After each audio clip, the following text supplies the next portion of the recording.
여기 영국의 한 신문사에서 진지하게 대화하는 사람들이 있습니다. 바로 프랑스에 입국한 북한 선수들의 동태가 이상해 살펴본 상황을 동료 기자들과 이야기하고 있는데요.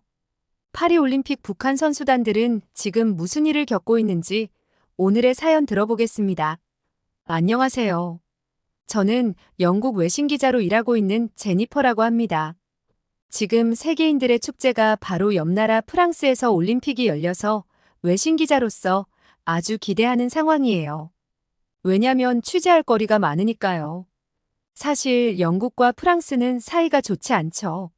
하지만 저는 사실을 알리는 기자이기 때문에 역사 속에서 보면 가까운 나라끼리 관계가 좋은 경우가 거의 없기 때문에 어쩔 수 없다고 생각하는 부분이죠. 그리고 언론에서 생강에서의 개막식과 그곳에서 열리는 경기를 펼쳐야 하는 선수들의 건강을 많이 우려했는데 저는 선수들의 건강은 우려되더라도 개막식의 상황은 꽤나 낭만적이라는 생각이 들었거든요. 그래서 다른 기자들이 비판과 우려의 목소리를 냈지만 저는 일단 지켜보자라는 마음이 더 컸던 것 같아요. 저의 이런 생각이 틀렸다는 걸 지금 올림픽 며칠 만에 깨달았지만 말이에요. 기자인데도 불구하고 저는 왜 이렇게 낭만이 뭔지 혼자 이런 감정에 사로잡혔는지 동료 기자들이 그런 기사를 써낼 때 차라리 저도 이슈화되는 걸 따라 쓸 걸 괜한 고집으로 제 생각이 틀렸다는 걸 증명하는 꼴이 되었죠. 개막식이 있기 전 선수들이 먼저 프랑스에 입국했을 때 각종 SNS에 선수들의 인증글이 올라오면서 설마 했던 상황이 현실이 되었구나라는 걸 알 수 있었어요. 2024 파리 올림픽에서 프랑스는 저탄소 정책을 이유로 선수단에게 형편없는 숙소를 제공했어요.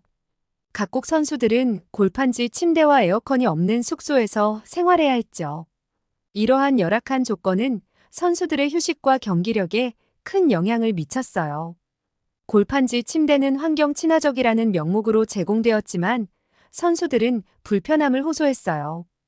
특히 체중이 무거운 선수들이나 키가 큰 선수들은 골판지 침대에서 편안한 잠을 잘 수 없었어요. 또한 여름철 파리의 높은 기온 속에서 에어컨이 없는 숙소는 선수들에게 더욱 큰 고통을 안겨주었죠. 일부 선수들은 밤에 제대로 잠을 자지 못해 다음날 경기력에 영향을 받았다고 보고했어요. 에어컨이 없는 숙소에서의 생활은 특히 열대야가 잦은 파리의 여름 날씨 속에서 더 큰 문제가 되었어요. 선수들은 덥고 습한 환경에서 충분한 휴식을 취하지 못해 체력 회복에 어려움을 겪었죠. 이러한 상황은 국제적으로 비난을 받았으며 선수들뿐만 아니라 코치진과 관계자들까지도 불만을 제기했어요.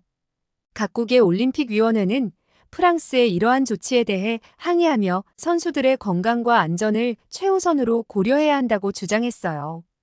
특히 영국 올림픽협회의 앤디 앤슨 최고 경영자는 공식 인터뷰에서 이러한 문제를 공개적으로 지적하며 급격한 개선을 요구했죠.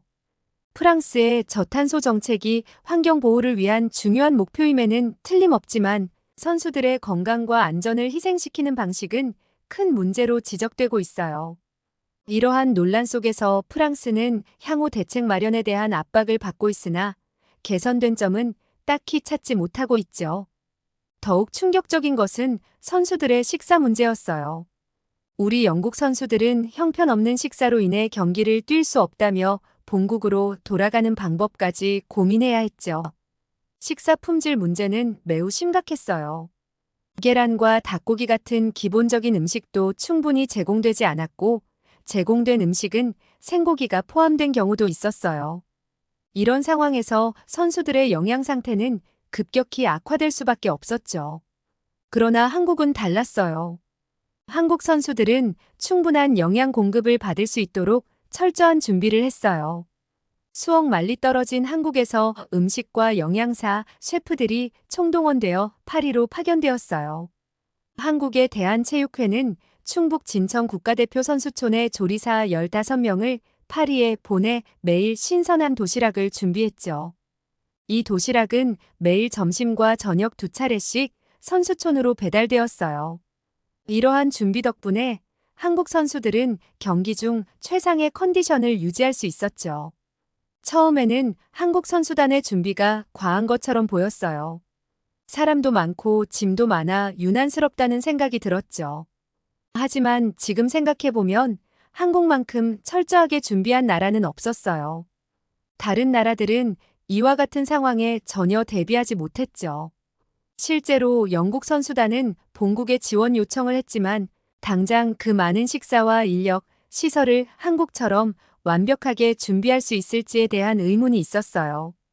영국 올림픽 협회의 앤디 앤슨 최고 경영자는 언론과의 인터뷰에서 이 문제를 공개적으로 지적했어요. 음식 품질이 심각하게 부족하며 선수들이 충분한 영양을 공급받지 못하고 있습니다. 며칠 내로 극적인 개선이 필요합니다. 라며 불만을 표출했죠. 이러한 상황에서 영국 선수들은 선수촌 근처에 따로 마련한 훈련소에서 식사를 해결해야 했어요. 이마저도 영국에서 추가로 요리사를 불러오는 방법으로 대처했죠. 한국의 철저한 준비는 많은 이들에게 큰 감명을 주었어요. 한국 선수단의 체계적인 식사 관리와 준비성은 다른 나라들에게 모범이 되었죠. 여러 나라 관계자들은 한국의 준비 과정을 배우고자 했고, 어떻게 이렇게 완벽하게 준비할 수 있었는지 물어봤어요. 이에 대해 한국 대표팀의 한 관계자는 우리는 항상 최악의 상황을 가정하고 준비합니다. 라고 대답했어요. 이러한 철저한 준비와 계획 덕분에 한국 선수들은 좋은 성과를 거둘 수 있었어요. 결국 파리 올림픽은 한국의 준비성과 철저함이 돋보이는 무대가 되었고, 다른 나라들은 이러한 한국의 준비성에 감탄하며 배울 점이 많다고 인정했죠. 한국의 준비성은 단순한 운이 아닌 철저한 계획과 노력이 있었기에 가능한 일이었어요. 드디어 개막식 날이 되었고 저는 제 귀를 의심할 수밖에 없었어요. 개막식 중계에서 한국 선수단이 입장할 때 한국을 북한이라고 부른 것이었죠. 이 충격적인 실수는 단순한 실수라고 보기엔 너무나도 큰 오류였어요. 개막식에서의 이 같은 실수는 한국뿐만 아니라 전 세계의 시청자들에게 큰 충격을 주었어요. 당시 현장에 있던 많은 사람들이 이 믿기 어려운 상황에 놀랐고 소셜미디어와 뉴스 매체는 이 사건을 빠르게 보도했어요. 한국 선수단과 관계자들은 물론 현장에 있던 다른 국가의 선수들 및 관계자들도 이 상황에 대해 불쾌감을 표현했죠. 이 사건은 프랑스 올림픽 조직위원회의 준비 부족과 태도에 대한 국제적인 비난을 불러일으켰어요. 개막식이 끝난 후 많은 외국 언론들은 프랑스의 이러한 실수를 지적하며 한국 선수단에 대한 사과와 재발 방지를 촉구했어요. 특히 영국의 주요 언론 매체들은 이번 사건을 크게 다루며 프랑스의 올림픽 준비와 운영 방식에 대한 문제점을 비판했어요. 한 번은 실수라고 치지만 이건 기자의 입장에서 봤을 때 도저히 실수라고 보기 어려웠어요. 공식 올림픽 SNS 계정에서도 한국 선수들을 소개할 때 유독 흐릿한 국기를 사용한 것이 발견되었죠. 이 사건이 발생한 이후 저는 여러 국가의 기자들과 이야기를 나눴어요. 그들 모두가 이 상황에 대해 경악을 금치 못했어요.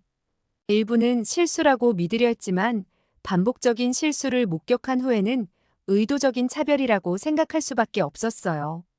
한국 팬들과 관계자들은 분노했고 이로 인해 프랑스 올림픽 조직위원회에 대한 불만이 커졌어요. 이러한 상황에서 한국 선수단의 반응은 놀라웠어요. 그들은 이러한 차별과 불공정한 대우에도 불구하고 최선을 다해 경기에 임했어요. 그들의 굳건한 의지와 열정은 많은 사람들에게 감동을 주었어요. 특히 펜싱 경기에서 오상욱 선수가 금메달을 따낸 순간은 한국 선수단의 자부심을 드러내는 중요한 순간이었어요. 펜싱의 나라 프랑스에서 의도적으로 차별을 했던 나라의 선수가 금메달을 획득하니 그만큼 통쾌한 순간이 없었죠. 프랑스의 실수와 차별적인 대우는 한국 선수단의 사기를 떨어뜨리려 했지만 오히려 그들을 더욱 단합시키는 계기가 되었어요. 한국 선수들은 이러한 어려움을 이겨내고 국제 무대에서 자국의 자부심을 높이는 데 성공했어요. 저는 근데 문득 궁금해지더라고요. 한국을 북한으로 소개했을 때 북한 선수들의 기분과 감정은 어떤지 말이에요. 워낙 폐쇄적인 북한이라 이 부분에 대해선 저뿐 아니라 모든 기자들도 궁금해하는 부분이었어요. 그래서 그들의 숙소와 동선 주변을 살펴가며 취재를 시도했죠. 북한 선수들의 숙소는 다른 나라 선수들과 분리되어 있었어요. 그들은 늘 단체로 움직였고 철저한 감시 속에 있었어요. 외부와의 접촉을 극도로 피하려는 모습이 역력했죠.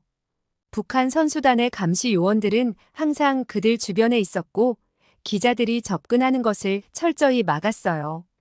하지만 몇몇 용감한 기자들은 다양한 방법으로 북한 선수들에게 접근하려 시도했어요.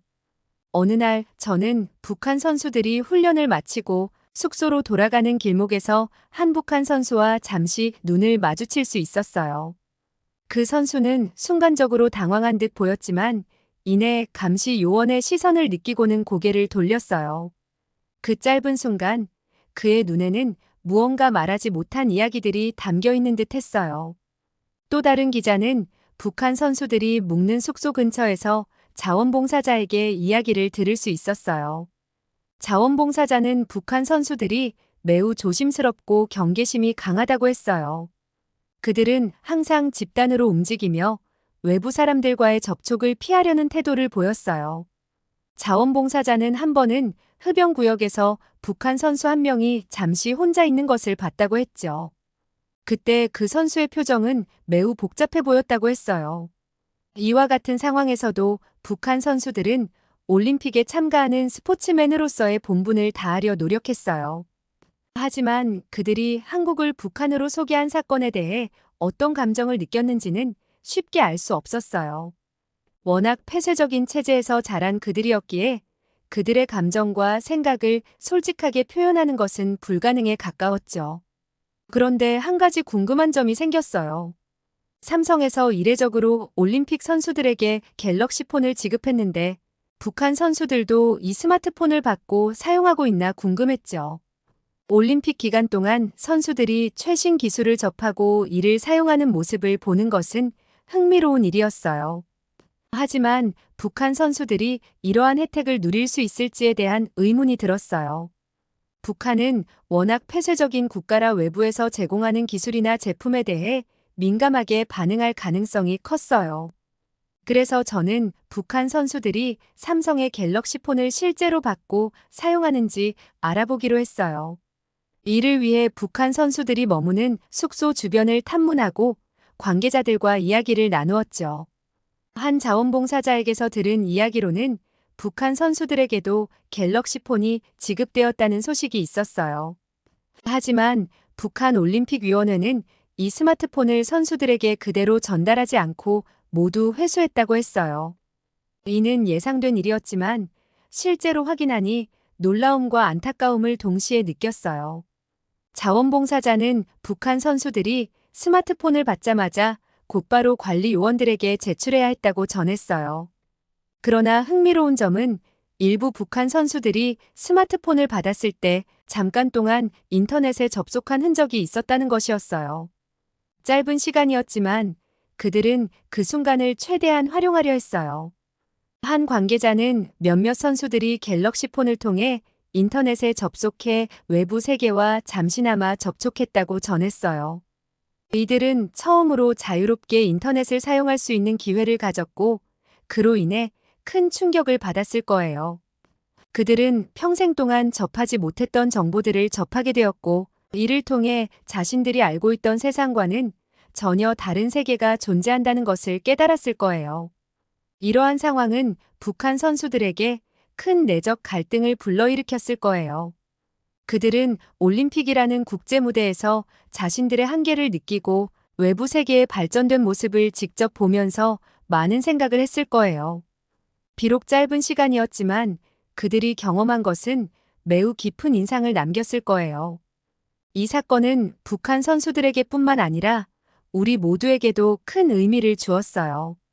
폐쇄적인 체제 속에서도 그들은 잠시나마 자유를 경험했고 이는 그들에게 희망을 줄 수 있었을 거예요.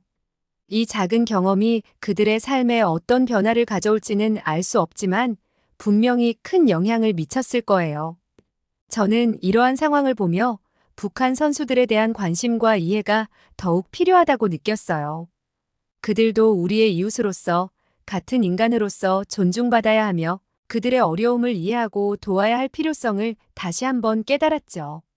알고 보니 이는 단순한 실수가 아니라 프랑스의 복잡한 감정이 얽힌 결과였습니다. 최근 한국이 국제 무대에서 거둔 여러 성과들, 특히 경제와 문화 분야에서의 눈부신 성장이 프랑스의 자존심을 건드린 것 같아요. 가장 큰 이슈는 체코 원전 사업 수주였습니다. 프랑스는 유럽 내 원전 강국으로 자부심이 대단했는데 한국이 이 분야에서 프랑스를 제치고 계약을 따낸 거죠. 이는 프랑스에게 큰 충격이었을 겁니다.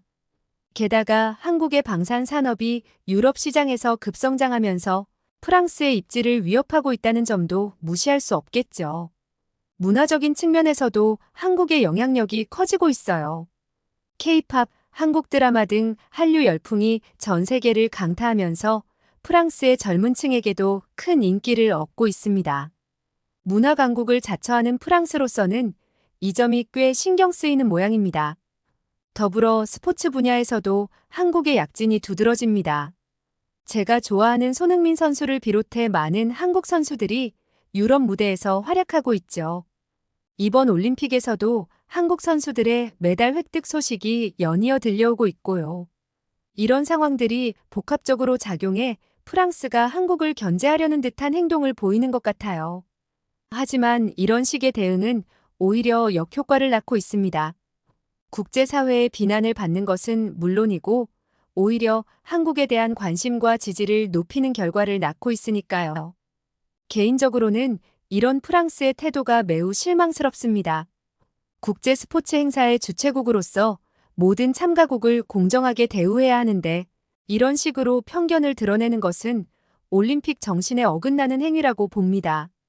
그래도 한 가지 긍정적인 점은 이 사건을 계기로 많은 사람들이 한국에 대해 더 관심을 갖게 되었다는 거예요.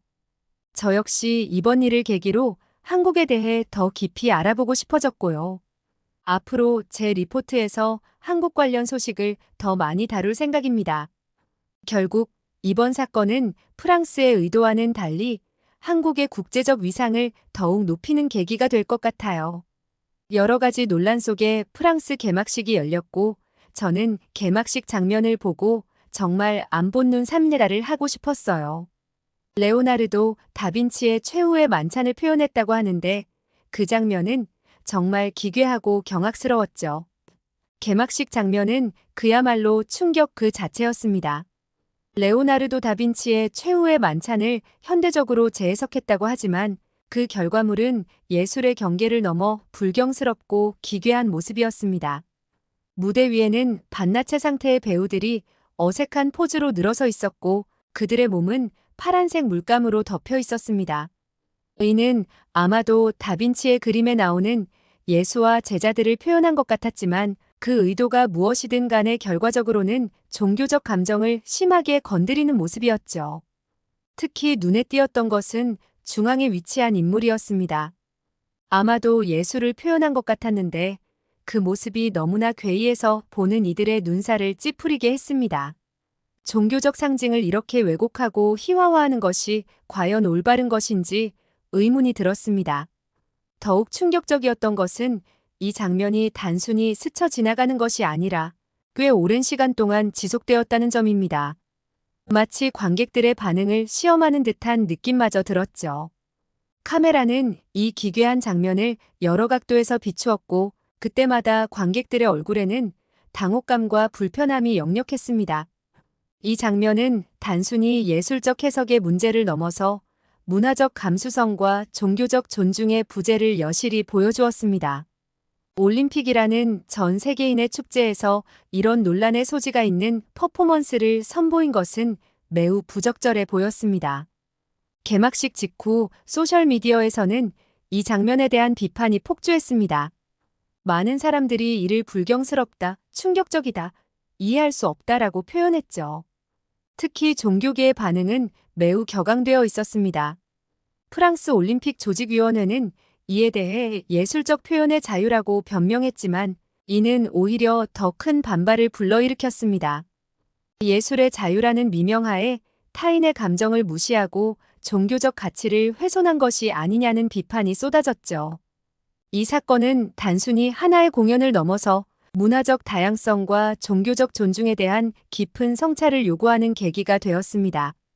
올림픽이라는 국제적 행사에서 이런 논란이 발생했다는 것은 매우 유감스러운 일이며 앞으로 이런 실수가 반복되지 않도록 더욱 신중한 접근이 필요할 것 같습니다. 결국 프랑스 올림픽 조직위원회는 공식 사과문을 발표하고 해당 영상을 삭제하기로 결정했습니다. 하지만 이미 전 세계에 생중계된 장면이었기에 그 여파는 쉽게 가라앉지 않을 것 같습니다. 프랑스 올림픽의 여러 문제점들이 누적되면서 이번 대회가 역대 최악의 올림픽으로 기록될 가능성이 높아 보입니다. 특히 한국을 향한 무례한 행동들이 국제적인 비난을 불러일으키며 그 여파가 프랑스에게 부메랑처럼 돌아갈 것으로 예상됩니다. 개막식에서의 실수, 선수촌의 열악한 환경, 센 강의 수질 문제 등 이미 많은 논란이 있었지만 한국을 북한으로 소개한 사건은 그 정점을 찍었습니다. 이는 단순한 실수를 넘어 의도적인 무시로 받아들여지고 있으며 국제사회의 강한 비판을 받고 있습니다. 이러한 상황은 프랑스의 국제적 이미지에 심각한 타격을 줄 것으로 보입니다. 문화와 예술의 중심지로 자부하던 프랑스가 오히려 문화적 감수성이 부족하다는 평가를 받게 된 것입니다. 더불어 스포츠 정신과 올림픽의 가치를 훼손했다는 비난도 피하기 어려울 것 같습니다. 한국에 대한 부적절한 대우는 오히려 한국에 대한 국제적 관심과 지지를 높이는 역효과를 낳고 있습니다. 많은 나라들이 한국의 입장을 지지하며 프랑스의 행동을 비판하고 있죠. 이는 한국의 국제적 위상을 더욱 높이는 계기가 될 것으로 보입니다. 더불어 이번 사건으로 인해 한국 문화와 기술력에 대한 관심도 크게 증가했습니다. K-팝, 한국 드라마 등 한류 콘텐츠에 대한 수요가 늘어났고 한국의 선진 기술과 산업 경쟁력에 대한 인식도 높아졌습니다. 결과적으로 프랑스의 의도와는 정반대의 결과가 나타나고 있는 셈입니다. 한국을 깎아내리려던 시도가 오히려 한국의 이미지를 제고시키는 효과를 낳은 것이죠. 이는 국제사회에서 상호 존중과 공정성의 중요성을 다시 한번 일깨워주는 사례가 될 것 같습니다. 앞으로 남은 올림픽 기간 동안 프랑스가 이러한 실수를 만회하고 진정한 올림픽 정신을 보여줄 수 있을지 주목됩니다.